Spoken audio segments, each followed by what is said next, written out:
وَأَحْسَنَ مِنْكَ لَمْ تَرَ قَطُّ عَيْنِي، یہ چونکہ آنکھ سے نظر آتا ہے، ٹھیک ہے نا، تو یہاں آنکھ کا لفظ آیا۔ وَأَجْمَلَ مِنْكَ لَمْ تَلِدِ النِّسَاءُ، اور جمال کا تعلق نسب سے ہے تو وہاں کسی ماں نے تیرے جیسا جنا نہیں۔ خلقت مبرئا من کل عیب، آپ ہر عیب سے پاک پیدا ہوئے۔ کأنک قد خلقت کما تشاء، آپ جیسے آپ نے اپنے آپ کو چاہا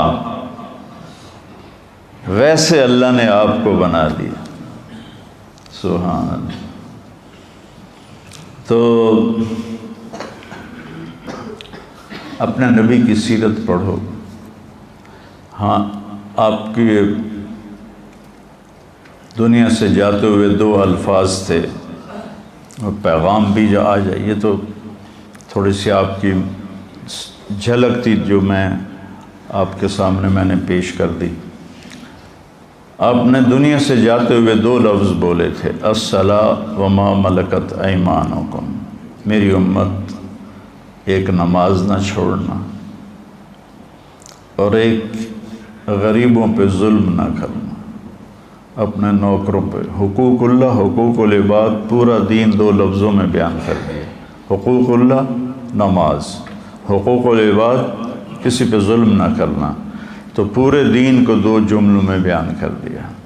تو ایک نماز اپنے خوبصورت بناؤ، نماز کو نا بنا سنوار کے پڑھو، تو آہستہ آہستہ آہستہ آہستہ آہستہ اللہ تعالیٰ آپ کو نماز کی مٹھاس نصیب فرما دے گا۔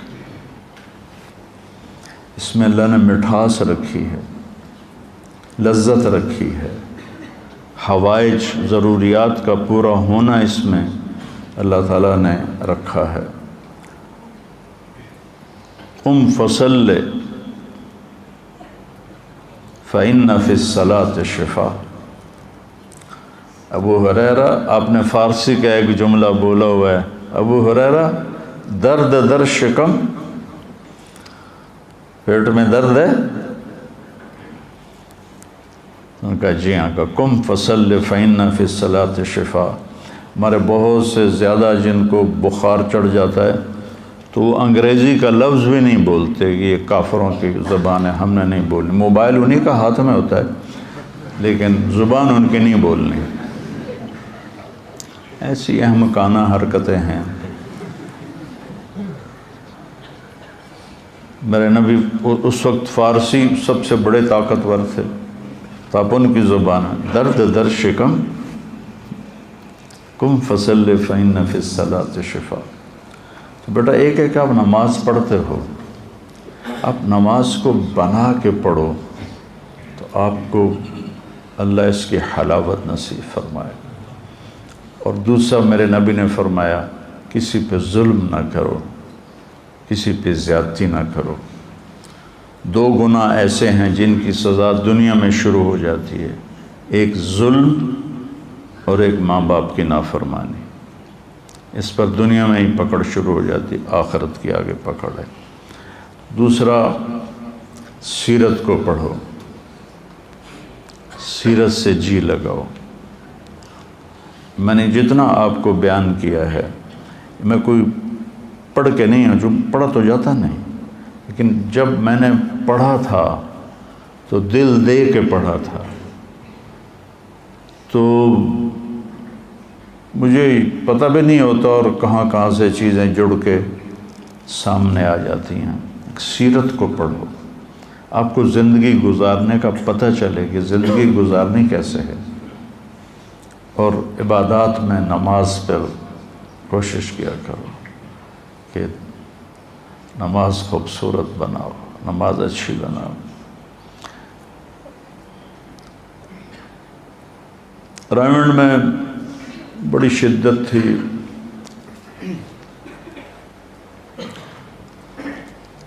کسی کی 1 رکعت نکل جاتی تو 5 منٹ کان پکڑنے پڑتے تھے، اور 2 رکعت نکل جاتی تو 10 منٹ۔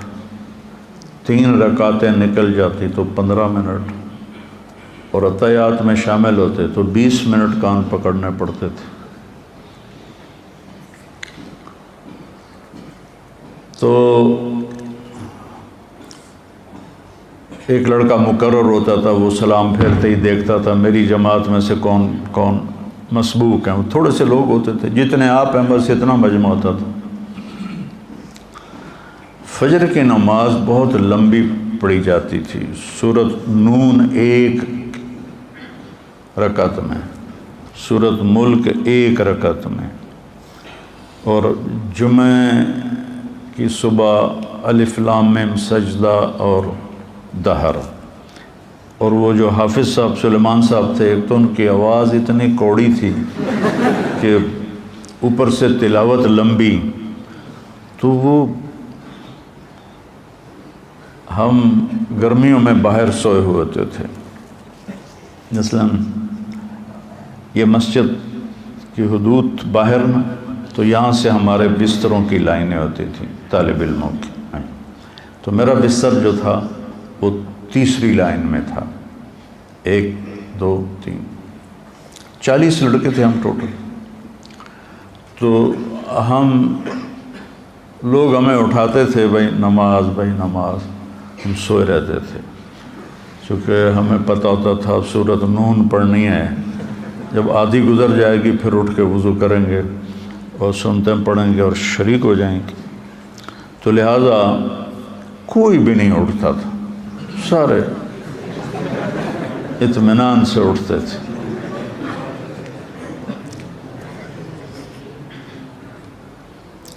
تو ایک دن ایسا ہوا کہ ہم حسب معمول سوئے ہوئے حافظ سلیمان کی سورت رحمۃ اللہ علیہ کی سورت فاتحہ سن رہے تھے، الضالین ایسے ان کی آواز، ایک دم آواز آئی الم نشرح لک صدرک۔ اب جو لگے کرنٹ، اور سارے اٹھ کے بھاگے، اور اس دن پتہ چلا ترتیب واجب نہیں ہے، جو شے پہلے کرنی کر لو۔ تو جلدی میں نے پورے بازو ایسے اندر حوض میں ڈالے، منہ پہ چھٹا مارا، پھر دونوں پاؤں ڈالے، اور میں رکوع میں شریک ہو گیا۔ تو کوئی 8-10 لڑکے جو پھرتیلے تھے وہ کامیاب ہوئے، باقی سارے مسبوق ہو گئے۔ تو سب کی پیشی ہو گئی، تو مولانا ظاہر شاہ صاحب ہنس پڑے، کہنے لگے، بزرگا ان کا تھا تقیہ، بزرگا یہ سمجھ رہے تھے کہ حافظ سلیمان سورۃ نون پڑھے گا، یہ آرام سے اٹھیں گے، پھر شریک ہو جائیں گے۔ آج ان کے ساتھ دھوکہ ہو گیا، اس نے الم نشرح پڑھ دی، چلو آج سب کو معاف کر دو۔ تو اس دن سب کی معافی ہو گئی۔ تو ایسے زبردستی سے نماز نہیں بنتی، اپنے ذوق سے نماز بناؤ، اور سیرت کو پڑھو اور قرآن کو پڑھو، تو انشاءاللہ آپ کی زندگی میں ایک بہار آئے گی۔ ٹھیک ہے؟ السلام علیکم۔